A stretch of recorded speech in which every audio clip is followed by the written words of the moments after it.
Assalamu alaikum. This is Layla Abdullah-Poulos, and welcome to NBA Muslims Authors Speak. I'm going to jump right into it. We have Habeeb Akande. I've been trying to get him on. He's been on before, and I wanted to get him on for two things. First of all, we were planning on talking about his book, Illuminating the Darkness, Illuminating the Blackness, but we got to get into Black Panther first. Sorry, we got to like touch on that. Because I was told over and over again that I need to see this movie, and I saw it, and I had a great discussion with a great bunch of women, and we had a lot to say about it. But you've seen this movie multiple times. Yes, I've seen it 3 times. I'm planning to watch it again next week. What it's a brilliant movie that you got to watch it that many times? You can't wait for Netflix? No, it's not even that. The cinematic experiences, you can't beat the cinematic experience. And every time I've watched it, I've seen different things. And I appreciate the effort that the filmmakers made into tapping into different African cultures. And also, it was like a conversation that Black people have both from the continent and across the continent, outside the continent, in terms of what is it to be Black, what is it to be an African, and also our different experiences. Because I'll be honest, some of what I found quite troubling was the attitude of a number of the people from Wakanda in terms of dismissing the Black people outside Wakanda. You do find that amongst a number of Black Africans, if I'm honest, and that's something that resonated with me. And then even Killmonger, who I sympathize and empathize with in the second and third sitting when I watched it, because to me, he represents the pain of a lot of, you could say, the children of the diaspora who felt neglected by their African brothers and sisters in the continent. And I've got a number of friends from like the Caribbean, and some of their you could say the pain that they go through in terms of identity issues and stuff like that. I felt that whilst I was it was a brilliant performance by what's the name of the actor again? Michael B. Jordan. It's a brilliant performance, and again, like some of the themes they touched into was brilliant. And even in terms of looking at obviously a dark-skinned woman as the love interest, and obviously a lot of the women wear natural hair, and it was funny as well. And then they touched upon so many issues, like social political issues that are current nowadays. So, I mean, for me, I need to watch it. I think about another 5 or 6 times, to be honest. No, seriously, because I don't think you can really appreciate it the first couple of times of watching it. It's a deep film. It's a deep film. It's more than a very deep film, and it had a lot of layers to it. And I have to tell you, maybe I'm not going back to the theater though, because that takes too much work. I'm a mother of 6, and it's just with a husband that works 2 jobs, so it just takes too much work to get to the theater. But I'll watch it again when it comes out on Netflix or something like that, because I did not get that from Killmonger. Everywhere I looked, all over social media, people were nobilizing Killmonger. And all I saw him as was someone that wanted to be king. I didn't really see him. I couldn't even relate to the pain that he was feeling. Maybe because I kind of, from my perspective, it's like you're talking about hundreds of years, generations upon generations. So the neglect that I feel as far as my heritage and everything is something that's long past, not something fresh and new. So maybe that's where I have this deficit, but that's not the way I saw him. I didn't see him as African-American pain. I didn't see him as anyone except someone that wanted to be king. Because especially when he said, "I came to kill you," it's like. Do you not think that he was avenging his father's death? And you can sympathize. I sympathize with him in the fact that he was abandoned by his family. His uncle killed his father. Yeah. And also he apparently, again, this is reading into the film and speaking to other people who are deep Marvel fans. Apparently, the reason why, when he went back to his ancestor, he went back to America, he should have gone back to whether it's Africa or like heaven, so to speak. It's because he wasn't given a proper burial. Okay. So little things like that, maybe people wouldn't have realized, but there's little things. That's why he said something along the lines of that they're stuck in no man's land because they were abandoned. So things like that, even though he did become a king, he was a legitimate king, you could say, because he offered to fight. He was a legitimate king, and his father was killed. I mean, I had a lot of sympathy for him, and I don't know what happened to his mother. I don't think they spoke about that too much, but the fact that he was abandoned by his uncle and they didn't even look after him after that, I felt like he had the justified means to be angry and wanted to avenge his father's death. Well, I found I maybe might not agree, and There was only two parts of the film which kind of I was like, okay, didn't kill his father. Chala didn't kill his father. Chala was a kid just like he was. So he was not going to avenge his father's death, because the man that killed his father was, well, actually he was long gone. So why was he still after Chala? Is it because he saw Wakanda itself as the murderers of his father? And I just want to kind of like get back to that whole idea, like, where was the mom? Yeah, I agree. And, you know, they present these female characters, these Black female characters, and they totally erase African American women from it, which is fine. And I'm not saying like it's anything diabolical, because the story's not about them, but it's just like she's like totally gone, and the only American woman that really has any kind of screen time gets killed by her. Oops, spoiler alert. I'm not going to say who killed her. I'll just say she got killed. So I thought that was interesting, but I'm sorry, I can't glorify Killmonger. First of all, I was not a fan of T'Challa either, so don't get me wrong. That's my point. So when you're watching T'Challa and Killmonger, it's difficult because who you're really rooting for, because you can sympathize, arguably you can sympathize with both characters.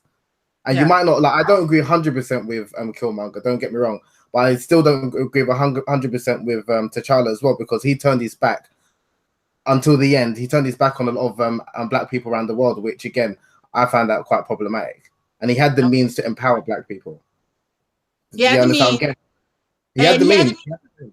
means to do it in a way that was empowering, as opposed to Killmonger, who just really wanted to become an oppressor himself. And I think that T'Challa was just like the typical, you know, wounded warrior king in a state of ennui that you see so much of. So I just was like, I couldn't feel either one of them completely. The one thing I did like about Killmonger was that he was extremely smart and savvy. He knew how to get what he wanted, even if ultimately he had to shed some blood to do it.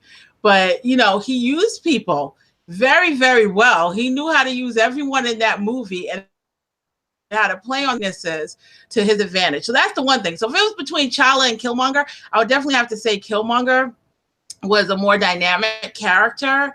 I just really think the women played up the movie, and the character Claw really like grabbed me more than anything else.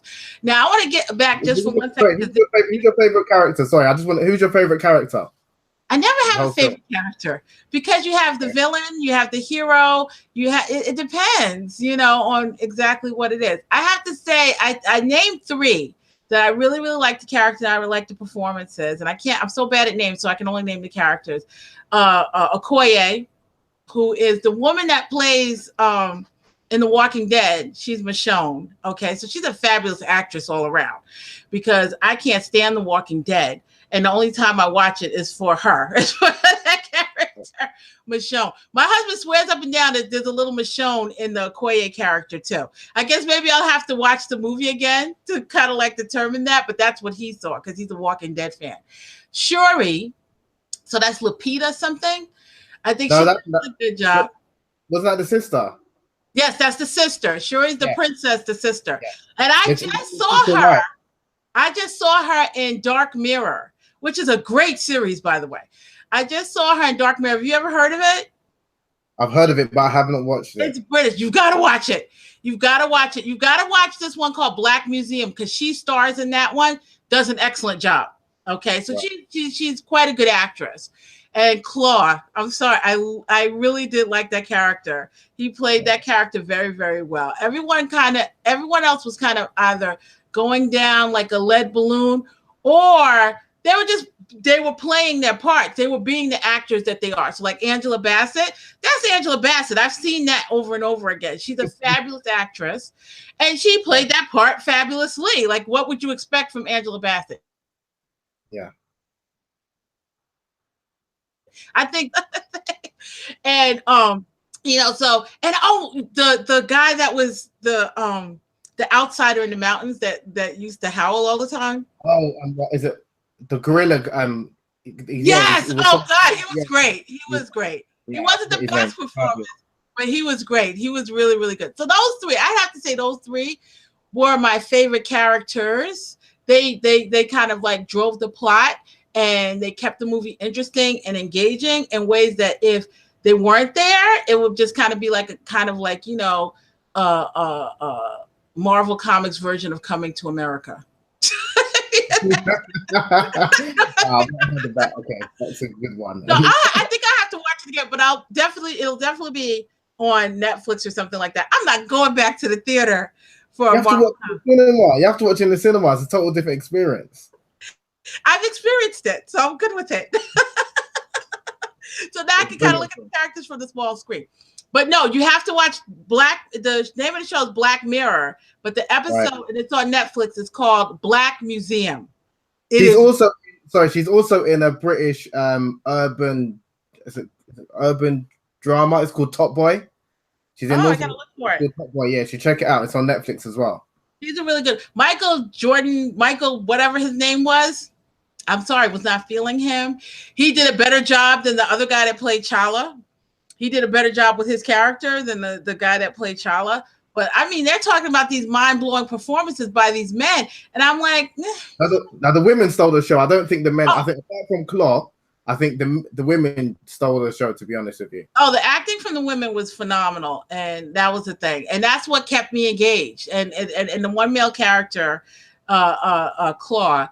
Those are the ones that kept me engaged in the movie. Other than that, it's just like, it was okay. I'll argue that Claw's accent was probably the best. He's actually, I think he's British, but his South African accent in the film was flawless. Even when I spoke to my South African friend, he said that his accent was the best out of everyone. Yeah, okay, now you tell me. I don't know what Wakandan's supposed to sound like. Is it like a mixture of different African accents, or is it supposed to really sound like someone from Nigeria or someone from like Cote d'Ivoire or something? Because I'm sorry, the main character, I cannot remember his name to save my life. That's how forgettable he is. He sounded through the whole movie like he was trying really hard to make his accent. Like he was just working more on his accent than his delivery. Yeah. I mean, to be honest, I was listening to a couple of interviews of him. He said that because of the previous film, he was in Captain America, one of the Captain America films, and he used like a South African accent. So that's why he kept the South African accent. But Wakanda, apparently, even if you look well in the beginning sequence, it's supposed to be near Central Africa. And a lot of the filming was done in Kenya, obviously where Lupita is originally from, and also in Southern Africa. But the actual accent for most of the characters was based on like a South African accent. Obviously, I'm originally from West Africa. So when I was listening to it, it just reminded me a little bit of Nelson Mandela, but the accent it didn't come across as that authentic. I didn't get that. See, I didn't get that, but how would I know? If you listen to it again, he does sound a little bit like Nelson Mandela. And he even did say that he used Nelson Mandela as an example for when he was training in terms of the accent. But for me, it didn't really hit me that well. And when I spoke to one of my colleagues, she's from Kenya, she was irritated by the accent, to be honest. Okay. She could detect what they were trying to do, but it didn't work. Whereas for me, obviously the Southern African, East African accent is very different to the West African accent. So I didn't know whether it was like authentic or not, but I overlooked it. I mean, other than that, the film was brilliant. So I didn't want to nitpick and talk about it. It's interesting because they asked Koreans about the scene where they're in Korea. And the accents, and they said that the woman, like a couple of them said that the Korean woman, they're like, she's not Korean, she's probably from America, and they got her Korean. And they said that the actresses actually sounded better, like their Korean accent was better than the actual woman that was supposed to be Korean. So the last thing I would say, I saw Concussion last week, and the accent of Will Smith was terrible. As a Nigerian, I felt offended. Concussion. Will Smith? Did you say Will Smith? Will Smith? Okay, I'm not watching Will that. Smith. No. Will Smith. He played the Nigerian doctor who diagnosed I think it's called CT or STE. It's for NFL players, like the damage that they do. The heads with their heads. Yeah. But the accent was terrible. Why didn't you use a Nigerian actor? I'm sorry. It's like that is true. That was it's funny because that was the performance that his wife was complaining that he deserved an Oscar for, and that's when the whole Oscar so white came about. Yeah, that was in 2015, 2016, and the actual, as obviously someone from Nigeria watching the film, the accent was terrible. It was horrendous. Absolutely, yeah, it was just diabolical. But anyway, each to their own. I'm not gonna. Well, there are very few actors that can pull off accents. Like Meryl Streep is one of those actresses that kind of did very well in a lot of her film roles where she did accents. Right. And there's actually a British actor who they did not realize he was British. He did Idris Elba. Huh? Idris Elba, but no, I'm talking about he did a show in the United States called House, where he was a doctor with like this limp and he was tragic and everything. I can't remember his name, but I didn't even know that he was British at all until he was like talking during on the red carpet during the award show, and I was like, what? Because his accent was so great. So it's really, I understand that it's very, very hard to do that. And if you really want to do a role, you have to really learn how to do that. But it's just like, I'm sorry, no. And I don't think Michael, whatever his name is, from Southern California, because what I'm told, he sounded just like that's where he was from. So that's another hard thing, because it's hard to do in the States too. My family's from the South. And I can do like a make-believe Southern accent, but any Southerner will know that I'm a New Yorker, or someone from the Northeast with a Southern accent, So it's like a very hard thing to do. But I just felt like he's concentrated a little too much on it, and maybe that's what affected his performance for me, because like the delivery of everyone else around him was beautiful. And it just like he just like weighed everything down with that, like oh my God, bro, stop trying so hard. I felt like, okay, to your books. Okay, now to your books, which I think are very, very important. I have to tell you, I haven't read them all, okay, because I have like a list this big. Wait, that big? Okay, but I read Illuminating the Darkness, which I love. I can't wait to read Illuminating the Blackness, especially since every time I turn around, you're in Brazil. Okay. And A Taste of Honey. But Illuminating the Darkness was really, really one of those eye-opening books for me. And I had this conversation before with Ahmed Mubarak about this tendency for Black Muslims, okay, for Muslims, period, but I think it adversely affects Black Muslims to kind of alienate Blackness from Muslimness, and especially historically. When I Margaret Aziza kind of opened up a little bit of like the great scholarship in West Africa and Muslim scholarship that I just did not know about. And unless you really go digging for this type of thing, it's not something that's commonly disseminated. I mean, if you look at these books behind me, and this is only like a part of our book collection, but we don't really have too much from West African scholarship. My husband has bits and pieces in like things he's gotten in manuscript form and things like that. But other than that, there's like no really mass distribution, at least here in the States. Do you find that the same case in Great Britain? Yeah, it is the same. I mean, most of the books that we have, most of the scholars, whether it's contemporary scholars or scholars from pre-modern times, are of Arab descent or South Asian descent. So, and even we have some scholars that authors by scholars that are originally from like Turkey and even parts of the UK, but we don't really hear much about the experiences of Black Muslim writers and scholars. So that's why, that was something which really irritated me, to be honest. But then I thought, instead of complaining, because I was fortunate enough to study in Al-Azhar in Egypt for 3.5 years between 2006 and I came back in 2010. And again, amongst a lot of the Black brothers, whether we're from the UK or we're from the States, we used to have that conversation a lot, that we found it very difficult to listen to find books written by, African Muslim writers or, Black people kind of thing, to have their perspective. And then when I came across Ibn al-Jawzi's book called Tanwir al-Ghabash fi Fadl al-Sudan wal-Habash, the translation Illuminating the Darkness regarding the virtues of Abyssinian people and black people, and he wrote his book in the 16th century. He basically wrote a book speaking about the virtues of black people and why they've been discriminated against in Islamic history, and he wanted to remind them of the great contribution that people of African descent have made in history. And he wrote about black scholars, black prophets, kings, queens, and he was speaking about non-Muslims as well, because he wanted to show that even obviously before Islam, there were a lot of great people of African descent who contributed to like world history. So when I came across his book, and again, he's most of his books in the UK and also in Egypt have been translated. So I was surprised as this, well-renowned scholar, but a lot of his works have been translated, but hardly anyone had come across this book. So I took it upon myself. I wanted to start translating it. And then there was a couple of themes which he didn't speak about, like interracial marriage, which I thought was an issue like in today's day and age, which I wanted to kind of address.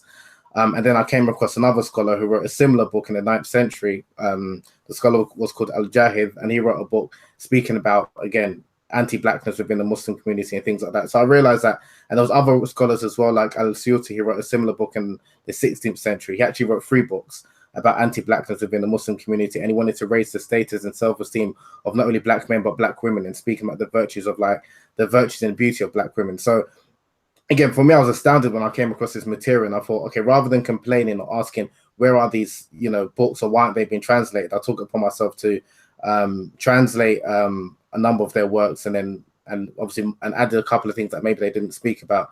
And obviously the title of my book, Illuminating the Darkness, is paying homage to those early scholars who wrote about this book, but a lot of it's in Arabic. So it's not like we haven't got that literature, but unfortunately not many people have kind of translated it into the English language. And I will tell you something, to be honest with you, when I was in the process of writing my book, the first one, I didn't really speak to too much people. I just said, let me do this, because I think I found it very beneficial. I thought other like-minded people, wherever they're of African descent or even if they're not black, might find this interesting. But I was advised by a couple of people not to publish it, because I was accused, and by well-respected, I'm not going to name any names, but well-respected da'is and like sheikhs or scholars or what have you, not African descent though. They were aware of these books, but they said, don't speak about it because, you're going to cause division in the ummah, in the community, and you shouldn't be speaking about race. And I'm like, but we've had many scholars that were speaking about it. Why can't we speak about it now? And it's one of those things that I realized, similar to like, and I love the title of Ahmad Mubarak's book, Century the Narrative. It's about us owning the narrative and like writing our own story. So yes, we know that there's been a great tradition of African writers and scholars, both male and female, speaking about their experiences and what it's to be a Muslim and outside of Islam as well. But I think now the onus is on us to kind of control the narrative and just not only speak about the great contribution that people made in the past, but we're doing great things now as well, I think, to be honest. And I think we shouldn't live in the past as much as we should acknowledge what's happening previously, and to speak about like the great kingdoms in Mali and the likes of Mansa Musa and Abu Bakr the second, who traveled from West Africa to Brazil. I think we should even document now what is to be a black Muslim in America, what is to be a black Muslim in the UK, in South America, because these are all different experiences and we can learn from each other. So I think that's very important. Yes, we know that there's a history in speaking about blackness, but I think it's important that we take it upon ourselves, not only as men, because I keep saying this, but women as well, to talk about their experiences, because that's something that unfortunately, I mean, we talk about a lack of black Muslim writers, but then if I was to ask you how many black Muslim female writers, it's even less. And that's a problem. So that's why I think rather than complain about it, then obviously like yourself, I'm waiting for your book to come out. Hopefully, inshallah. No, seriously. And I'm saying this. I write fiction though. No, I'm serious, and I'm saying this not in a bad way, but to put pressure on you that obviously I appreciate, and I'm sure many people do appreciate the great work you're doing, but now it's for you to start putting your ideas to paper and publishing it. And that's what I think we need. Yeah, no, seriously. So we know there's an issue, we know there's a problem, but rather than keep talking about where is the lack of black Muslim writers and things like that, it's a time that we acknowledged. And I'm reading, and I want to give a shout out because I'm halfway through this great book by Suad Abdul-Qadir. Oh yeah, that's on my desk. That's cool. Sorry, I'm halfway through it. Yeah, and it's important that even little things like, okay, if you come across a good book, give a shout out, tell the people, like let people know, because many people aren't aware. Like even the initiative that you started, was it last month, about Black Muslim Reads? There are a number of books. There are a number of Black Muslims that are writing books, even in today's day and age, but many of us aren't aware of it. So when we've got great initiatives that's going on, we need to kind of share it, let people know, kind of thing, so people are aware of not only the contributions Black people have made in the past, but ultimately we're doing great things now. So again, I just think it's about us blowing our own trumpet and not being afraid of, you know, waiting for validation from other people, because there's a lot of other races that don't understand, and I don't expect them to understand it. So if we understand it, then it's like, okay, if you're and we are all in a position of privilege to some in some shape or form with the internet and the little money that we've got, we should take upon ourselves to, like, again, publish our own works and speak about our experiences, because to be honest, our experience living in the 21st century is very different to if I'm reading about African Muslims in West Africa in the 15th century. So as much as, you know, Timbuktu was a great place and, you know, the center of the world and all the rest of it for literacy, that's not the reality of Black people today.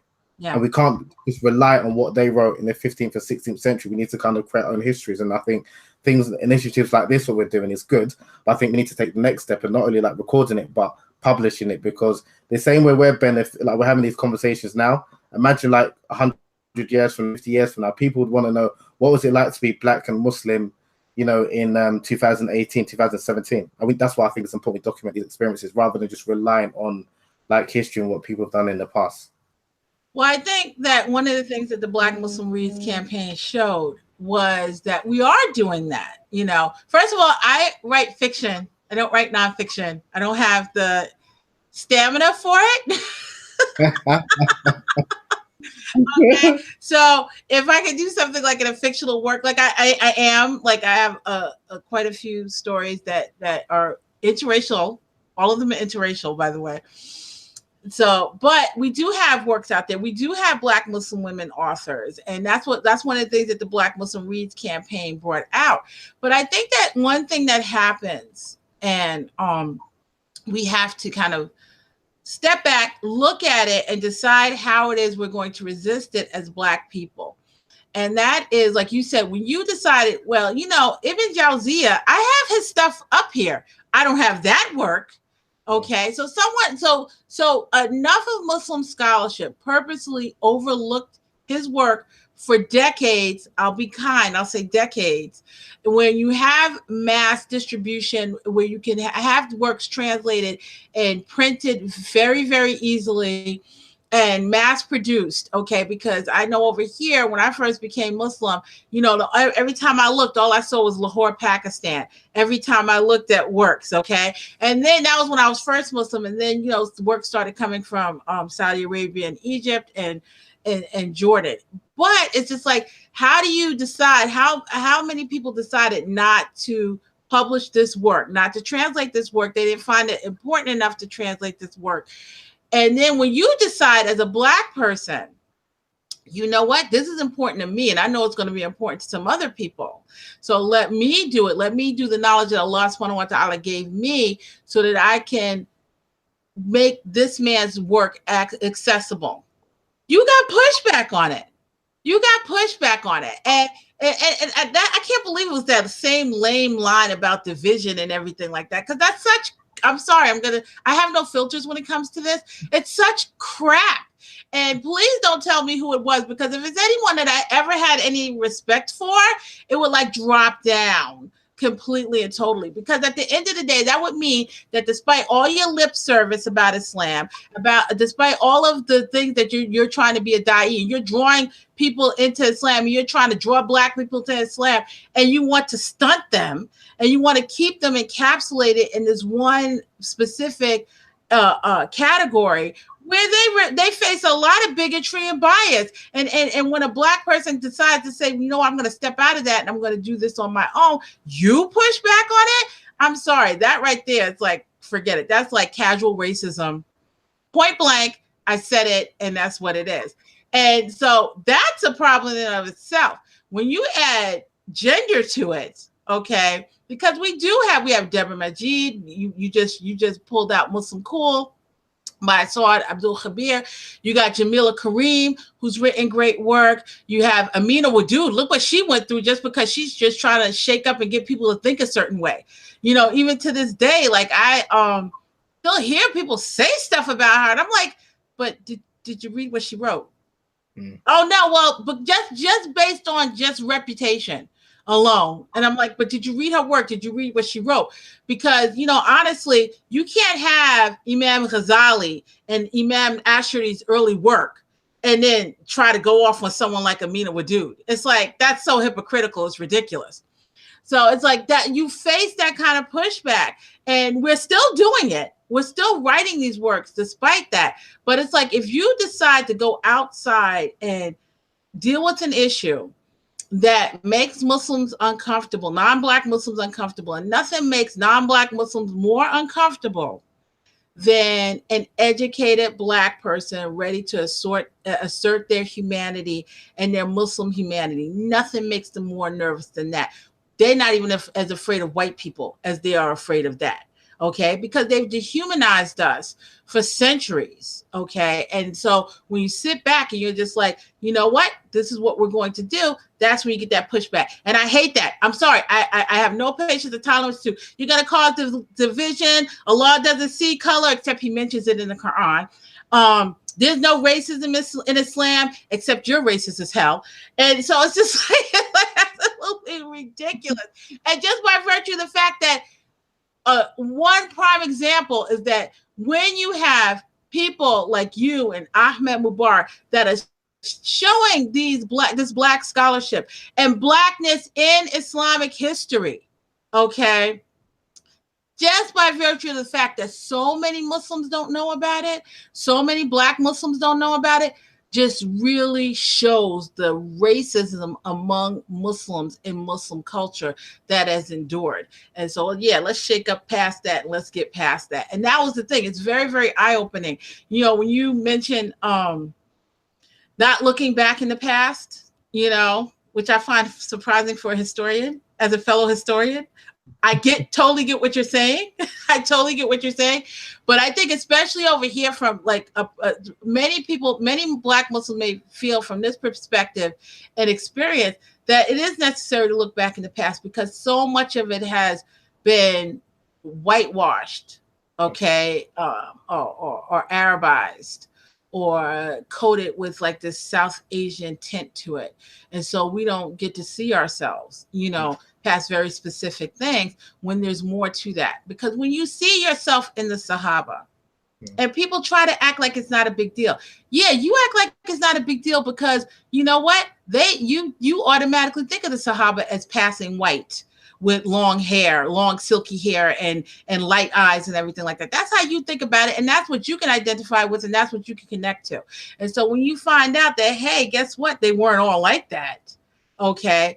It does something to you, but it also does something to me. It's like, oh, wait a second. So this Islam that I could not, this part of my Islamic faith that I couldn't connect to because I just very much felt like there was no Blackness in it. It's like, oh, wow, yes, there is Blackness to it. And it's an extension of the Black experience. And it's an extension of Black resistance.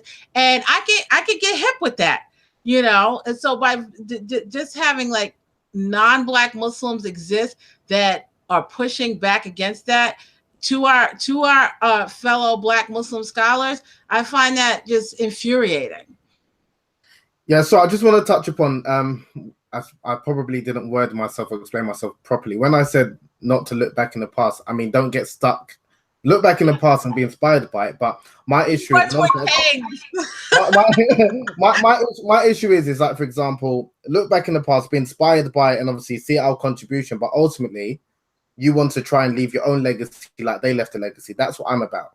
Do you understand? Again, and I think one thing which I mean, again, I love history, but I love history that can inspire me or inspire people around me to do something that because ultimately when we leave this world, we're going to face Allah with our deeds. We're not going to be able to rely on what our ancestors did. So that's where I mean by look at the past, yes, learn history, understand what people have gone through, because you generally find what people have gone through in the past is similar to what you're going through. Draw inspiration from that, but then ultimately then leave your own legacy and then see how you can do something, not just look at what's done in the past. That's what I mean, because I think it's dangerous that you can look in the past and then just rely on the histories, what people have done in the past, and not think about what you're going to do for people that's going to come after you, because their struggles is very different to ours. It's similar, but it's different. And I think that's why it's important that we draw inspiration from what they've got. And then obviously then we try and leave our own legacy and start creating our own history. And again, especially with, I think now what we need more than anything is we know about the black experience, but we don't know much about the black Muslim woman experience. And even myself, I struggle to find black Muslim woman stories written by black Muslim women. I find stories written by, Arab men, even some black men, but obviously the stories and experiences coming from black Muslim women themselves, I struggle to find that. So that's why now I think even this in this day and age, that's not even heard of as much compared to black Muslim men. Do you understand what I'm getting at? That's why I think it's important. Yeah. As in the UK, that is. I think in America you've got definitely much more prominent, black Muslim women writers, which is fantastic. But in the UK, even a number of sisters that I do speak to, for every reason, they're a bit apprehensive to kind of put their ideas or their thoughts in paper, whether it's non-fiction or fiction. I think that's important that you kind of, yeah. That was one of the things that came up with the Black Muslim reads, is this whole idea that the creativity of Black Muslims in the UK seems very much stunted, where it's just like you're either guilted into thinking that trying to examine your Blackness is somehow anti-ethical to your Muslim faith, or like you said, you're dividing people. So is that the case? Or is it just like they're channeling them away from kind of looking at and examining and celebrating their Blackness and then developing creative works because of it? Yeah, I mean, there are a few, don't get me wrong. So like Naima B. Roberts, that's a writer. Also a sister called Halima Shodeh, so she's got Black Muslim Times UK. But other than those that come to mind, I'll be honest, and there's another sister, I think her name is Layinka. Yes, Sani as well. Yeah. But I can actually name them, and they can probably fit on one or two hands, and that's a problem. Yeah. And the fact that you can name them, more than that. I'll struggle to name more than 5, 6. I'm sure there might be others, but again, I think it's important that when those sisters write their works, whether it's again non-fiction or fiction, and it might be just a case of, I think in the States you're better than us, good at self-promotion and entrepreneurial. You put yourself out there, whereas British people are generally quite reserved. So unless we're getting support from a lot of people, we wouldn't really put our creative ideas out, and we won't promote it ourselves unless someone kind of gives us the validation. And I think that's a problem, because generally within obviously the Muslim community, the majority of Muslims in the UK are of South Asian descent or Arabs. So amongst there's not many black people to give you that push to kind of put this work out that it's important. Do you understand? I'm guessing that. That's why a lot of I find it surprising, because there are a lot of authors that are non-black, Arab and South Asian descent, that get a lot of support, that are in Great Britain, and they have entire social structures on social media. I watch it all the time. But they've got support from their own community. Yeah. Whereas we were black, like there was a book that recently came out by Jennifer Okunyemi, and it was called A Muslimer's Guide to Afro Hair. She was speaking. Yeah, very interesting title. I'll send you the link. It came out, I think, last week or 2 weeks ago. So she was speaking about, obviously, as a hijabi woman, how do I look after my hair? And the struggles that women go through, especially being a black Muslim. But that only came out recently, so I'm glad that came out. But I'm sure that's a problem, or a challenge, I would say. I don't want to say it's a problem, that a lot of black Muslim women wearing a hijab face. But a book like that, it needs to be promoted, and people need to kind of help them. It is a very different thing. It is a very different thing. Imagine it is. It is, and it's interesting, because you would think that it would get. Hopefully, she'll get a lot of support for it. But I totally understand where you're coming from. That's why we had the Black Muslim Reads campaign, and we are very much encourage Black Muslims to kind of create and think and support each other. I think that there's some issues with that, like after the campaign, I'm looking and I'm examining certain things. I think that definitely there has been a boost in signal boosting and mutual amplification among some Black Muslim authors. In particular, fiction authors are the ones I'm looking at more so than anyone else, because of just some issues in fiction where we're just really having these discussions and these conversations about Muslim fiction, what it is, what it can contain, gatekeeping, things like that, resistance against hegemony from South Asians and Arabs and white Muslims, and So that I'm looking at that in particular. But I think that if we learn how to really do that, like this is something that's great. So if we learn how to really do that, it could get out there. And yeah, it may not get out there at the same level that someone who is kind of like playing that game and is the right skin tone and the right ethnicity may get, but we can still amplify and uplift each other and not think about so much if you get a certain numbers, then that's validation. It should ultimately be about conveying a message to people. And it may be to your people in particular, it may be to a broader audience, but to convey that message to people. So if it's a few people, then that's great. And that's the reason when I started NBA Muslims, it's still very, very small. But it's just like, you know what? If only a few people, if it's meant for a few people to watch and to benefit from, then that's who it's meant for. And it's like, alhamdulillah, at least those few people watch and benefit from it. So I think we kind of got to get out of that mindset. And also, I think that we need to get the shackles off our creativity. We just really, really do, because it seems like we are shackled by this hegemony. And it's definitely something that happened in the United States, where it was just like, look, Blackie, we're from overseas. We know what we're talking about, and we know how to be Muslim better than you. But I think that, it's been quite a few decades, and it's a larger population of Black Muslims. Where it's just like you see it, and you see where it's just like, wait a second, hold up. No, we didn't embrace this faith and raise our children in this faith to have people put more shackles on us. Okay, so I think that we need to kind of get those shackles off. And I think that African American Muslims are starting to shake it off. Definitely not all the way, but I think that that's what is happening in Great Britain. Like I said, nothing scares, okay, a racist, bigoted South Asian Muslim, Arab, any Muslim that's not Black. Nothing scares them more than an intelligent Black person that's asserting their humanity. It just really doesn't. It's the same as white supremacy. It's this delusion of superiority to Blackness. And if you don't have that, if you have this delusion of superiority to Blackness, and you see that that's all false, because it's 100% false, then what do you have after that? What do you have after that? Okay. And I remember Zara J. I don't know if you're familiar with her. She's an African-American author out here. She has some great works. She said, when Black people take stuff, we blow it up. We make it difficult. I mean, look at Black Panther. Look what happens when you take a Marvel character, Black Panther, and look at the box office growth. Look at how it spanned the globe. Look at it. When we take it, we blow it up. So that tends to be a little intimidating to people who especially ride on this feeling of superiority. And it's not just the, person with the hood, like in the United States, we have the KKK and they wear hoods. So it's not just that person, okay?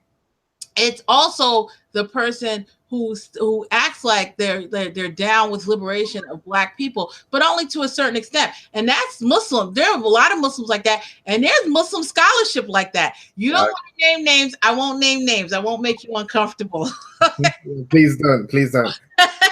But there is there's quite a bit of non-Black Muslim scholarship, non-Black Muslim activists, non-Black Muslim advocates that are like that, like to a certain extent, where it's just like, oh yeah, and let's liberate Black Muslims, but they will subject their fellow Black Muslims, scholars, activists, and advocates to racial microaggressions left and right, make a hostile environment to the point where they can't grow and progress inside of those organizations and inside of those enclaves of scholarship and everything like that. How can you progress when you sit down and someone that you thought understood you based on an Islamic similarity starts spewing the same nonsense that you hear from over here would be someone like Donald Trump, or something like that. So I don't know how it goes in the United States, but I think economics also has something to do with it.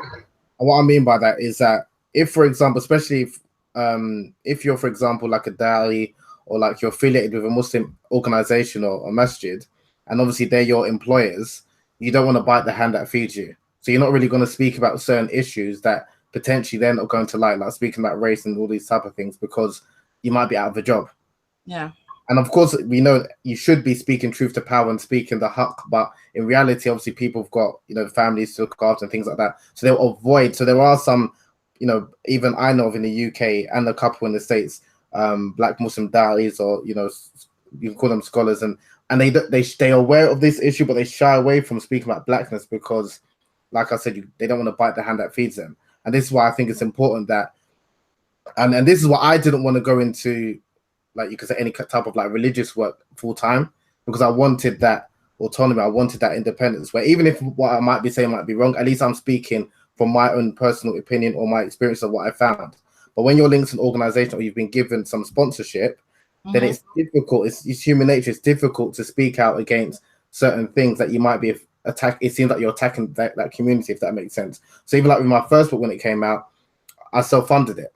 I didn't want to go to actually an organization, Muslim organization, did approach me when it was nearing the publishing stage, and they asked me if I wanted some help, like financial help, and I said no, because it was a predominantly North African masjid, and obviously also including some Arabs as well. And obviously in my book, I'm speaking about some of the anti-blackness, which is from their communities. I had a feeling that they might have wanted me to edit some parts. Yep. Even when I've given some talks to some communities, they don't want me to speak about certain issues. Now, again, if that's my employer, then naturally I'm going to have to, play, the role and not really speak about certain issues. But I'm doing a disservice to, even if it's a niche audience, I'm doing a disservice to them. But I think that's why I think it's important that people have like a profession, or they've got some form of occupation which is not reliant upon them speaking the truth to their audience. I think that's very important. And when we're looking at a lot of traditional Muslim writers and scholars, they publish their manuscripts independently. Yes. They didn't have to, they wasn't gatekeepers, so to speak. And obviously if they had a large following, then obviously they have a larger audiences, and then the work could be disseminated. Whereas nowadays it's like you need to go through an establishment, like a Muslim organization or institute. And then the problem with that is that generally if they're if the people that control that organization are of a certain, even if it's leaning, whether it's theologically or politically or even like ethnically, then obviously your work is going to be, you're going to probably not say certain thing that's going to go against them. And that's just the reality of the world that we're living in, not only in this day and age, but also going back, looking back in time and reading historical accounts of like Muslim writers and scholars. Well, it's the golden rule. He who has the gold makes the rules. No, that's very true. And that's why, again, even if, like you said, even if you're starting you've got a small platform, you're starting with a few people, that's fine. But at least you're authentic. The bigger you get, and obviously the more hands get involved in it, then obviously you're gonna lose autonomy. You're not gonna be able to speak freely. That's just the reality. When you're a part of a large organization, you can't. It's not up to you. But when you're relatively small, then even like you look at with musicians and rappers, I'm not sure if you're a big fan of like hip hop and that, but when they're underground, they're very passionate. They speak about maybe social, political issues because this. But when they go into the machine and they become mainstream, all of a sudden their music is watered down and they start ignoring speaking about issues that is affecting their community that they came from. And that's because they don't want to bite the hand that feeds them. And they're thinking, even though I'm getting this money, I can still help my people another way. Do you understand? Whereas before, they're very direct. It's not to say that they've lost interest in fighting against social injustices, but now you can see it's a different battle that they're going through, kind of thing. And that's what I'm even seeing with some people who have got a big platform, but they won't address certain issues. And I don't look at them like you're a sellout or anything like that. It's just that they've got other interests and they don't really want to bite the hand that feeds them, so to speak. So. Well, I definitely know about having limitations, because even if you don't have necessarily you're going into some sort of position where you're earning, your livelihood is dependent on what you say about Islam, basically, and about Muslims. Even in other professions that happens as well. You have to be careful. There's certain things that you can't say. I remember I was interviewing one young writer, a Black Muslim writer, Hakeem Muhammad, and I like his blogs because he could say a lot of things that I told him. I said, I simply can't. I can't do that. I'm an academic. I can't. Some of the stuff I don't agree with, you know, but that's cool because you're not supposed to agree with everything. But it's just like some of the stuff, like, honestly, I can't address that subject. I just like, I still have to work. So I can't do that. Some of the stuff I can, I remember one organization wanted to put me on their board, and I declined, even though I liked the organization a lot. I said, because honestly, I have enough, I'm fenced in enough. So I really just want to be able to say what certain things that I can say right now. And I think if I go on your board, I won't be able to say them anymore because they'll look at you and be like, look at what this loose cannon said. So sometimes that definitely happens. No, I get it. You can't address those things. I think that one delineating factor is that it's one thing not to be able to address them. It's another thing to attack the people that do. And so it does happen as well, where it's just like there were a couple of Black Muslim scholars that went on a rampage. And I just was like, really? Like, it's one thing we can understand that you can't talk about it. So why not just shut up? What did they go tell you to go back to your people and set them straight and get them in line? Go get the rest of those blackies in line type of thing. That's the way it came off to me. Because of the way the assault that they did, whereas like to the point was just like questioning anyone who had a certain stance on resisting as questioning their Muslimness. So it was like that type of assault, which we've seen before. Okay, it's just that coming from someone that looks like you and that's supposed to be down with resistance like you, it was like kind of like, what word? No, you need to go have a seat. You need to go back, collect your paycheck. Okay, just shut up, because that's not working. It's just simply not going to work. And I think that, and now that's why I want to get into your next book, Illuminating the Blackness. Okay, I have not read it yet. Okay, I've just read bits and pieces of it. I think that what I have read is extremely fascinating, but all of your work is, to be quite honest with you.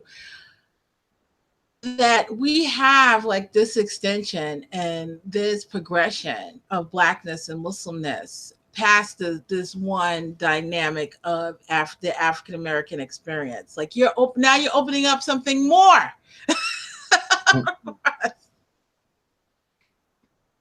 So do you want me to speak about it? I want you to talk about it, brother. Oh, sorry. Okay, so Illuminating the Blackness, Blacks and African Muslims in Brazil. It's you could say it's a follow-up from my first book, Illuminating the Darkness, in which the book is split into two parts. The first part's looking at race relations in Brazil and what is it to be Black in Brazil. And it's very different in terms of how they view race compared to what it is to be Black in America. And I thought that's very interesting as well. So like with America, you've got the concept of the one drop rule, whereas in Brazil, how they view Blackness it's descriptively. It's how someone self-identifies. So you can have someone who looks like President Obama, for example, who would define himself as Black, and can find someone who looks exactly like him, another person who define himself as being caramel. So it's like the saying, beauty is the eye in the beholder. In Brazil, race is in the eye of the beholder. So it's very fascinating how they view race. But there is this undercurrent of anti-Blackness which has been in existence in Brazil since the country was colonized in 1500. Now, in terms of like the African Muslim experience, a lot of people aren't aware that they had a large African Muslim, particularly from West Africa, legacy since the 19th century, where there was a number of West Africans from Nigeria who was transported during the transatlantic slave trade from Nigeria to Brazil, and they set up Muslim communities, they set up Quranic schools. They even, some of them, when they bought their freedom, they went back to West Africa, learned more about the religion, then went back to Brazil to teach people about Islam. They led a number of slave revolts, 6 main slave revolts. There was the biggest one in 1835. And because of the resistance of a number of African Muslims, a lot of the Portuguese, the Europeans at the time, when they found out about the slave revolts and it was quelled, they have executed a number of the African Muslims because Islam was seen as a threat, or they deported them back to West Africa. And even in the last 20 to say 30 years, there's been a growing resistance amongst Afro-Brazilians in terms of reclaiming their Blackness, and they're drawing inspiration from a lot of the West African Muslims from the 19th century. So much so that, I don't know if you remember the Michael Jackson song, They Don't Care About Us, yes, where he's wearing this the t-shirt Olodum.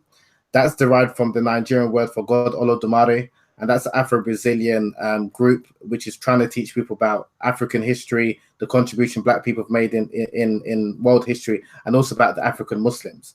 And there's been a growing number of not only Afro-Brazilians, but also Brazilians of European descent, Arab descent, who've become Muslim when they've heard about Islam's legacy or Islam's history in Brazil. So, I mean, for me, it was quite fascinating because obviously someone that's of Nigerian descent, and when I went the first time, I'm seeing a lot of not only people of Nigerian descent, but there's an Islamic community that's growing. And the wonderful thing I found about Brazil compared to other places and countries I've been around the world is that they're very welcoming and they're interested in learning about their Islamic history. So they seem to be more tolerant than other places around the world. And even if, although I mentioned like the history of Brazil or Islam in Brazil starts in the 19th century, you can argue it starts in the 14th century because I'm sure you're aware of Mansa Musa, the famous Mali emperor who traveled to Mecca, and then he destabilized the economy in Cairo because he was very generous. His predecessor, Abu Bakr the First, he traveled to what is now modern day Brazil in 1312. And a lot of people are aware of that. So if you're talking about the presence of Muslims or even Black people in Brazil, it predates this transatlantic slave trade. So even this idea that when we're looking at Brazil or the history about Black people in Brazil is slavery, no, it predates because you had the African Muslim explorer who traveled with a number of African Muslims to Brazil in the 13th century. And we've got evidence for this from other historians where they found a number of the Portuguese who landed in Brazil in 1500. They found some spears with golden spears, which they traced back to West Africa, indicating that the West Africans, like Abu Bakr the First, he landed in Brazil before the Portuguese. So for me, again, it was something which, rather than waiting on the Brazilians and then a lot of them of like, European descent or Arab descent to speak about this history, the onus is on us. And obviously for me as a Muslim and someone also from Nigerian descent, I was even more intrigued and fascinated by it. So I thought rather than waiting for people to talk about it, there have been a couple of books written about the African Muslim presence in Brazil, but I thought it'd be interesting even for the English speaking world to kind of know about it, because amongst academic circles, a lot of people are aware of this. Like historians are aware of this, anthropologists are aware of this, but a lot of everyday, even Brazilians, they're not even aware of the African Muslim presence. So I think that's why it's important. Similarly, when we're speaking about, when you mentioned earlier, about learning about those Black Sahabas, those people of African descent amongst the Sahabas, so we can realize that, no, we have a stake in this religion. Same way as a, Afro-Brazilian or Black person, Islam and even what it is to be a Black person, they've been part of that country before it even came into existence, as we understand modern day Brazil. So for me, it was very fascinating. And obviously from the book, which came out a couple of years ago, now I'm working on a documentary because I understand, as much as I might like, researching and reading, a lot of my target audience do not like reading, if I'm honest. So the book itself is like about 300 pages, right? Obviously, I've got some pictures to try and entertain people, but I know that my target audience, the main people that I'm trying to target, primarily Black people, whether they're from the UK, America, or even in Brazil themselves, a lot of them don't like reading, and that's just being honest, right? That's my target audience. So people don't like reading generally. So I'm thinking, how could I? Because it's the message. How can I convey that message? So I'm making use of. So initially, I thought, okay, let me start taking pictures so people can see for themselves. Seeing is believing. And then I thought, okay, when I did a couple of talks in the UK about the book and my research, I thought it'd be interesting to maybe interview people, maybe do like a little documentary series speaking about what is it to be Black in Brazil, the issue of being a Muslim and Islamic history in Brazil, and also the issue of like sexism and sexual tourism, because that's another big topic which goes on in Brazil, even amongst, unfortunately, Black men from the UK and America. But that's a different topic altogether. So now I'm like working on a documentary which I'm trying to finish off, hopefully within the next yeah, I've been saying this for a while, but I'm trying to finish that off. So people finish your documentary. Okay. Yeah, I love documentary. If you look at another historian, Henry Louis Gates, okay, yes. His stuff wasn't read either. Yeah, it's true. And I'm sorry, you're right. And I watched his documentaries. Yeah, no, sorry to cut you off. I watched his documentary, brilliant documentary about being Black in Brazil. Latin America. They went to Cuba. Ooh. So I watched the 4-part series, and again that piqued my interest, and then I wanted to learn more. And then I read the book, but I didn't read the book first. So I know even for myself, I never even read the book. Why? Yeah, yeah. Well, the book is interesting. That is true. So that's what I've realized for myself. That okay, it's good to have the book because that's like the reference. But ultimately, I think if you want to, push your message to as many people as possible, try and do it in terms of whether it's a photographic form or like a video. So that's why I want to try and finish the documentary. Well, I think this is one of the things that I've observed, okay, as a cultural critic, and my focus is literature. Yeah. And that is this, okay. When you're talking about works like yours, okay, it's going to appeal to a very specific audience, okay, mainly scholars, not just like like the professional scholars, but also independent scholars, which our society really couldn't even move without them. Something that thick is not going to necessarily appeal to a lot of people outside of that, okay, but that's where fiction comes in. So it's like that's the reason why we need to have fiction and nonfiction, because a good fiction author will take some of the stuff that you have and frame it in a way that will appeal to people that actually want to read it and not put it down, okay, type of thing. So it's like, and some of the best authors out there, kind of like, they know they can do fiction and nonfiction, have done fiction and nonfiction, because there are quite a few out there. They see the difference and they realize the difference, and when they discuss it, there's definitely differences to it.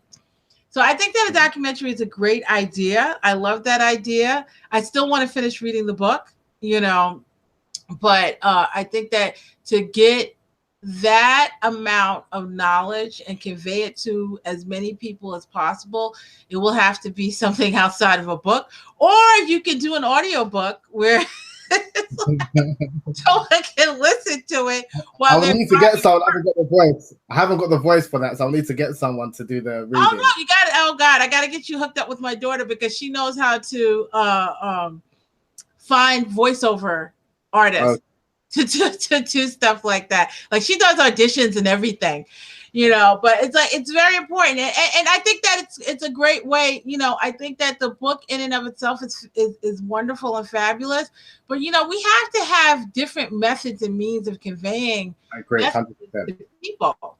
If we don't, they don't go anywhere, and they don't go far at all. And like, I found Illuminating Darkness a very easy read. Illuminating the Blackness was a little do you know the funny thing? The funny thing is that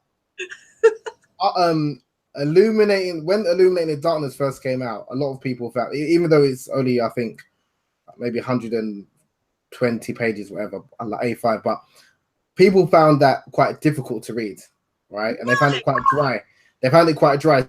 So Illuminating the Blackness, although it's double the size, arguably it's easier to read. But again, I know that even when I'm looking at people and they pick it up, it's like there's too many pages. It's too much content. They don't know where to start. So when people see the images, it's easier to digest. And then I realized, okay, because a lot of people are put off by, there's so much information, they don't know where to start, which I can understand. That's why I thought, okay, let me do short clips, whether it's on YouTube, and then maybe start thinking about doing a documentary, because ultimately it's not about the book itself, it's getting the message across. Yeah. You understand? I have a rule in general, okay? And I've said this, and I remember when I first started out, people kind of looked at me like, what? Listen, tell me it in 300 pages or less. A lot of authors have asked me to read their work, and it's just like, I look at it, and if it's over 300 pages, I'm honest with them. I'm like, I doubt if I'm going to get a chance or time or have the inclination to read it. The only exception as far as fiction has been Aleph by G. Willow Wilson, which I still haven't finished, but at least I picked it up. It's like 400 and something pages. Yeah. But it's an excellent book. I just haven't had time to finish it. So it's just like, 300 pages or less. I think that is a skill, actually, what you're saying. It's just making me think. But to get your message across without, go like waffling. I don't know if you use that term in the UK, in the States, waffling, because I said that to one of my colleagues. Syrup and butter? What? No. Waffling is just like you're speaking too much. Just get to the point. And I think just to be concise and get to the point, that's a skill in of itself. And I think when you're a writer and you get used to just speak, or like especially if you're a non-fiction writer, your target audience might be other academics, and that's a problem. So you're losing sight of the general public. And if you're writing something for other academics, that's fine. But if you want to get your message across, which I'm trying to do, to the general masses, or anyone that might be interested, then you need to kind of get to the point, not have a 300-page book, to be honest, and maybe just make it digestible for people. And that's why I realized that, okay, to supplement the book, I can't do anything about it. It's out. It's 300 whatever. People love it. I mean, I've seen a lot of great reviews about the book, so it's not a bad piece of writing. Yeah. I just want to get it to as much people who might be interested in the topic. So that's why I try and make use of social media and things like that, because the book itself, it could be split into 2 or 3 books, because I tap into so many things. And that's something which I like from the early Muslim writers, is that they will get a topic and they'll speak about so many different themes and concepts rather than just speaking about one, especially with the non-fiction writers. And that's something that I like. It's the same way, like if you're having a conversation with someone, you don't say like, okay, we're just going to talk about this subject and that's it. You're going to speak about so many different subjects. It's going to go back and forth. And that's the way I kind of like to write my books. I'm touching upon different topics, but hopefully they all link somehow. But the way I kind of like those books is that you can look at it as similar to a reference book, where you can just read maybe a paragraph, a chapter or a couple of sections, because that's what you're interested in. You don't necessarily need to read the book from the beginning to end to understand everything, because there might be some parts that you're more interested in than others. Well, you actually did that very well in A Taste of Honey. I like the way that you framed that book, and that kept my interest. And I think that's more than, is it more than 300 pages? A Taste of Honey? I don't know, but that's it's just over a little over 300 pages. Oh, wow. But it kept my interest the whole time. And I mean, your introduction was fabulous. And so it's like, it does become important.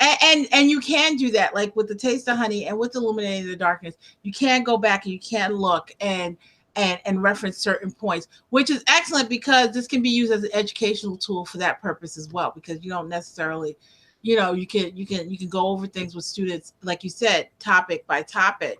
Yeah. And do it that way as well. It's not dry. Your writing is not dry or anything like that. I just think that the size may put people off.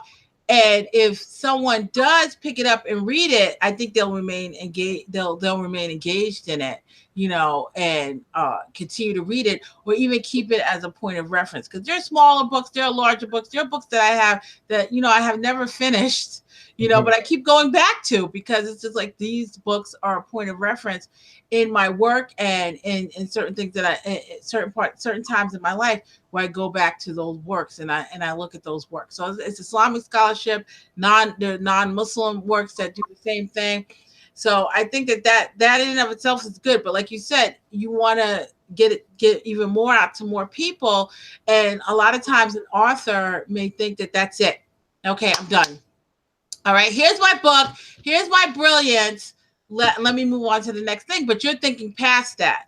You're thinking of taking the work that you have and moving it to another way of conveying it to reach people that may or may not finish the book or may not read the book at all. And I think that's that takes a lot of foresight, and it takes a lot of talent, because it's not easy to cross over into things.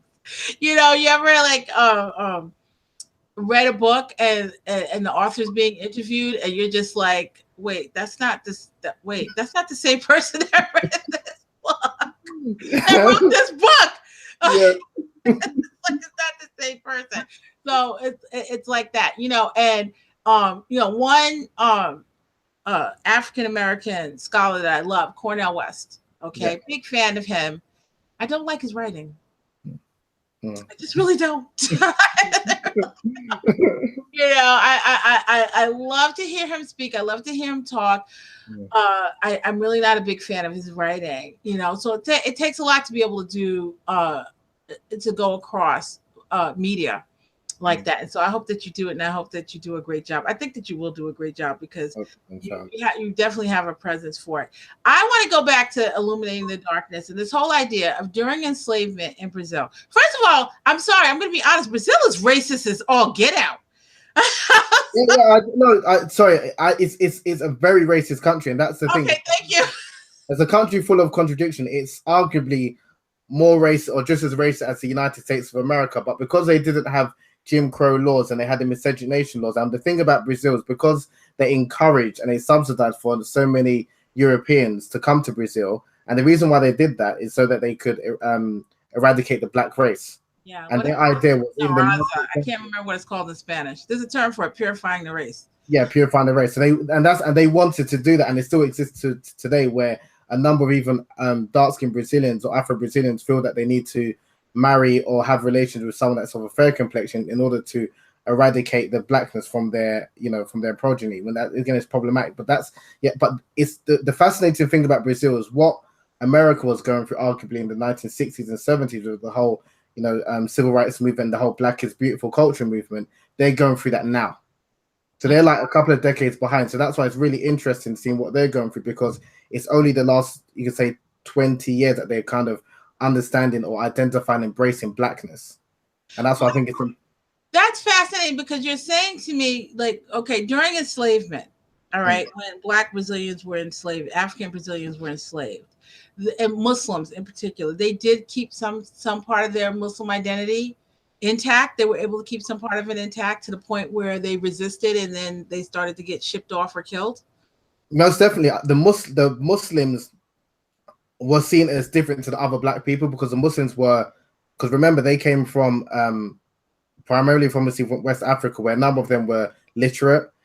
Some of them were scholars, who were students of knowledge, and they tried to preserve their religion by teaching people about Islam. And they had I wouldn't say an arrogance, but they had a pride in who they were and even in their identity. And a lot of the Brazilian authorities at the time, they felt troubled by this, because where they can tell like a non-Black Muslim to do something, a non-Muslim to do something, they'll do it. Whereas a lot of the Muslims were very defiant. And and there was a number of testimonies between Brazilian authorities and the Muslims when they asked them why aren't they drinking alcohol, why do they not renounce their faith, and they were very defiant, saying that even if you gave me all the money in the world, I would never relinquish my faith. And there's things like that for me was inspiring. And some of the stories where you had a number of African Muslims who bought their freedom, who traveled back to West Africa. They didn't think, let me just stay back in my homeland. They went back to Brazil to teach people about Islam. So when I'm hearing these stories in the 19th century, and this is a journey that took 3 months, and they're risking their lives in order to not only preserve their religion, but teach people about their religion, it's inspiring. So again, it's something which, as a historian, I think it's important that we look at these inspirational stories that we can not only hopefully gain some inspiration from, but hopefully we can use that to kind of as being impetus to kind of do some great things in our own like difficult situations, because they were going for anti-blackness like we're going to anti-blackness, but the way that a number of them were still able to keep their dignity and preserve their religion and teach people about Islam, I think it's something that we can kind of like draw inspiration from. And even so what happened? Because now you have this gap in that. So you're saying that they were that way, and then they either got killed or shipped off? Yeah, so since from the last big slave revolt in 1835, that's when a number, like majority of the, you could call them rebels or those that were involved in the slave revolt, they were either deported, executed, or imprisoned. And after that, anyone that was seen to have anything to like any Arabic script, if they had any, like if they self-identified as a Muslim by their name, they were severely reprimanded, and that's why Islam died out. Okay. And the only presence of Islam that you had after the African Muslims in the late 19th century was you had a number of Arabs from Syria and Libya who migrated to Brazil, but they tried to blend in with the white people. And a lot of them, they didn't maintain their religion. Some of them did, but they definitely didn't propagate it. And it wasn't until the late 1980s, early 1990s, where a number of African immigrants were traveling and as economic migrants to Brazil, and they found out about the Brazil's Islamic heritage. And there was a famous, well, not famous, there was a Brazilian businessman of Arab descent. When he found out about the history of Islam in Brazil, then he arranged for a West African imam from Nigeria to come to Brazil, in Salvador, northeastern Brazil, to try and revive the Islamic community. And that's where I've been a number of times. And since then, he's now, a number of people, alhamdulillah, become Muslim, and because they're embracing not only obviously their African identity, but their Muslim identity as well as their Brazilian identity, because they know it's got some heritage, some stock in their history. This is an African influenced dawah type of endeavor. Those like Black African Muslims coming back and giving dawah to Black Brazilians, period, type of thing. Yes, it's a combination of West African Muslims, Brazilians of Arab descent, and also indigenous Brazilians as well, who are embracing Islam. So, and one thing when I interviewed the Imam, who's Nigerian, he said one thing which he's found, and even a number of Muslims from whether the United States or the UK or what have you, that he's trying to make sure people understand is that they respect and understand Brazilian culture. The same way, if you're doing da'wah in the United States, you need to understand and appreciate, for example, African American culture. You can't come with a Nigerian Islam, so to speak, or British Islam or South Asian Islam, which unfortunately I know some people do, and try and impose it amongst the African American Muslims. Oh, they definitely did that. Yeah, they do, but you're doing a disservice. You shouldn't be doing that. So that's something that he was saying, that even for himself, there were some practices, even if it's maybe not like even maybe you could say like it was saying like interactions with opposite sex or customs that he expects, like from coming from Nigeria, that he had to adapt and understand. Okay, in Brazil it might not mean the same thing as it did in West Africa. So again, unless something is clearly against Islam, and even within that you have to be careful in terms of how you're kind of doing da'wah in the sense, but it's all about, he was saying, understanding Brazilian culture. And then obviously when you're trying to propagate and teach people about Islam, because a lot of them, they're forthcoming in terms of wanting to understand and hear about the religion. I should actually mention that the most of my experiences about Brazil are mainly referring to northeastern Brazil, which is predominantly people of African descent. Like 80% of the people in northeastern Brazil are of African descent, particularly in Salvador or Rio, where it's a lot of people of African descent. If we're talking about southern Brazil, that's like Europe. Like 80%, 90% of the people of European descent. And that's something which, even when you're talking about a country like Brazil, which over 200 million people, it depends where you go, because southern Brazil, they don't even celebrate the carnival. So when people think about, Brazil, they generally think about the carnival. In southern Brazil, what they celebrate is when the Germans first migrated to Brazil. That's what they celebrate. And they preserve their German and Italian heritage. So again, if you're speaking to someone that's from southern Brazil, it looks very much like you're in Italy or Germany in the 18th century or 19th century. They preserve their customs. Whereas in northeastern Brazil or Rio, where everyone is generally people outside of Brazil are aware of, that's very multicultural, and their views and their cultures are very different to that southern Brazil. So that's something also that I wanted to kind of explain. So is the Nigerian imam that you mentioned, or any other Black Muslims, is he experiencing any kind of pushback from Muslims of Arab or South Asian descent, as far as him trying to have some cultural relevancy when it comes to giving dawah and instructing Brazilian Muslims on Islam? Good question. He isn't, to be fair, and the person that purchased the mosque was an Arab Brazilian. Okay. But he did say one of the issues that a lot of Afro-Brazilians or dark-skinned Brazilians do have is when it comes to work and marriage.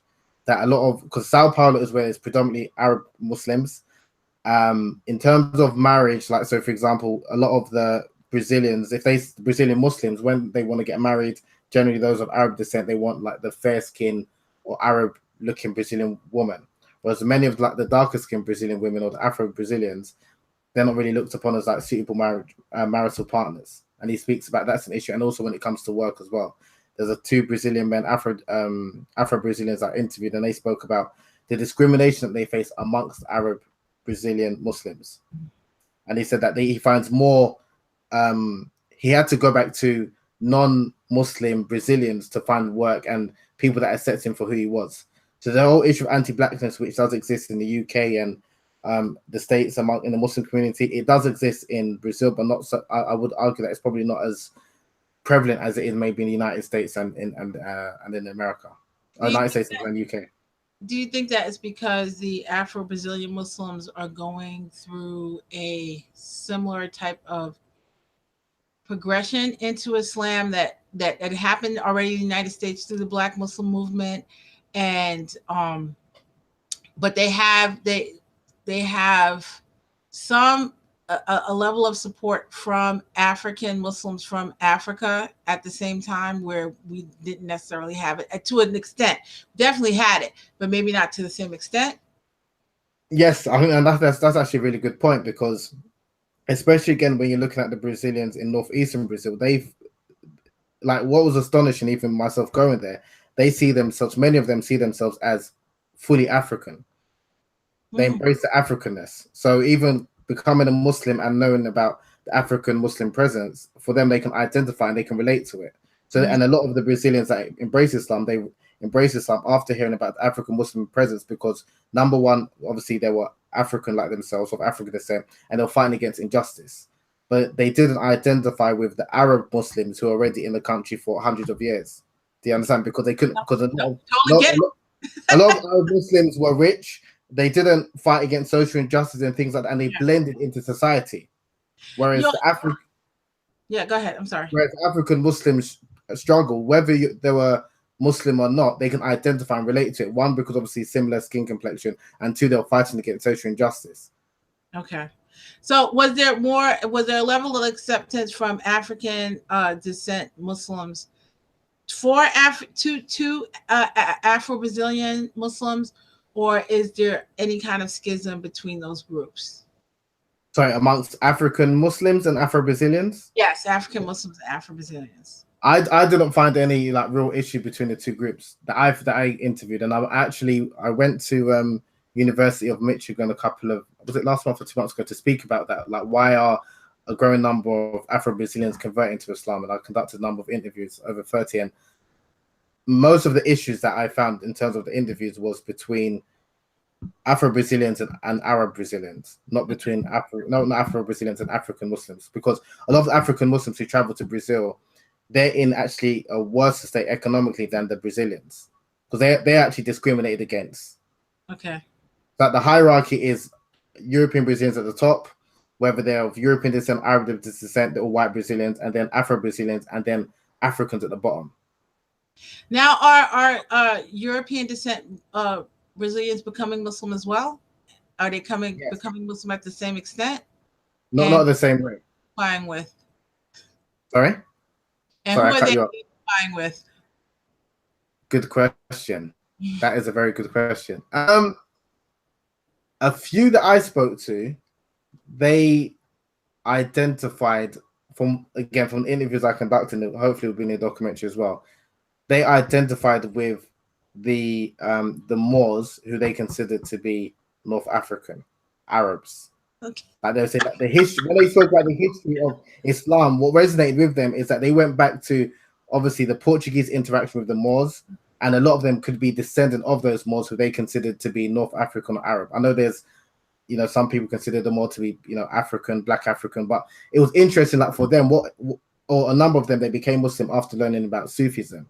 So what attracted them to Islam was Sufism, and it was generally amongst non-Black people, whereas a lot of the Afro-Brazilians, because obviously they're generally from low socio-economic positions in society, they mainly identified with African Muslims who struggled and who fought against like racism, and the likes of Malcolm X. Malcolm X was very influential for a number of Afro-Brazilians converts that I met, in terms of how they found out about Islam or what attracted them to Islam. A lot of people said Malcolm X or Muhammad Ali, whereas with the white Brazilians, not only a couple mentioned Malcolm X, and they were from deprived backgrounds as well. So if you're poor and Black, it's generally you can identify with the African Muslim struggle or the African American Muslim struggle.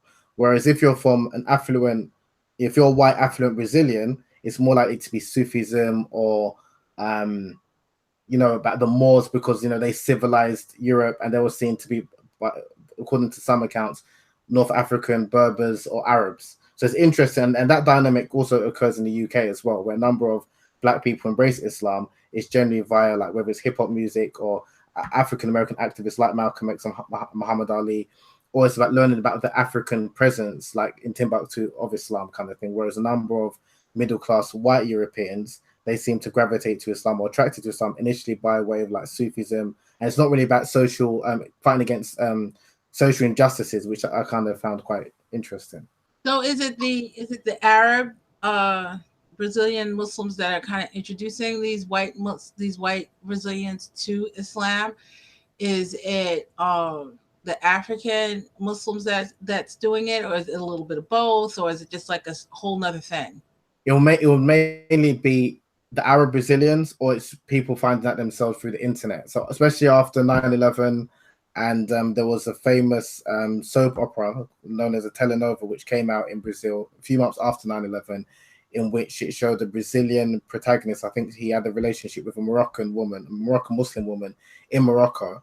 And then after that, a lot of people wanted to know about Islam, and they researched about Islam on the internet, and and they found out about Islam and they embraced Islam through their own devices. So it wasn't really through an African Muslim or Arab Muslim, but those who have converted to Islam by way of da'wah is predominantly being through the hands of Arab Muslims as opposed to African Muslims. The African Muslim presence is mainly prominent in northeastern Brazil, in the city of Salvador. Outside of Salvador, like in Sao Paulo, where the majority of the Muslims reside in Brazil, is predominantly Arab Muslims, and they're wealthy in the sense of they've got the mosque and they're able to do da'wah more efficiently than you can say African Muslims. So is Islam spreading at all in southern Brazil? No, not really. That's the thing. Like, really? That would be really interesting, because I know that here in the United States, the Euro-American Muslim population is very small. And so it's been my experience and my observation and my work that they don't coalesce in and of themselves. So you don't have like a predominantly Euro-American Muslim community that I know of. There may be, and if someone knows of it, let me know. They tend to either coalesce it with African-American and Black Muslims, or with non-Black Muslims, okay? And they tend to marry that way as well. There's very, very few Euro-American Muslims married to Euro-American Muslims. They exist. I'm just saying that they're very, very few. They tend to either marry Blacks or they marry Arabs and South Asians. And so it's kind of like dispersed that way. So it'd be really interesting to kind of see, since you're saying that southern Brazil is majority white. If Islam spreads there, then it would be like similar to Latino populations up here, where they're large enough where they could coalesce and have their own organizations and places of worship and stuff, where they're the majority, not like they're keeping everybody else out, just that they're the majority there. So it'd be kind of interesting to see that, because that's one thing that has not happened here, where it's just like you have like this majority Euro-American place of worship that's established and things like that. So it would be kind of interesting to see what would happen if that happens, if it spreads to southern Brazil. Who would spread it? Okay. Would it be African Muslims based on resistance? Would it be like Arab Brazilian Muslims, or would it be something totally different? So I guess you got to keep going back to Brazil.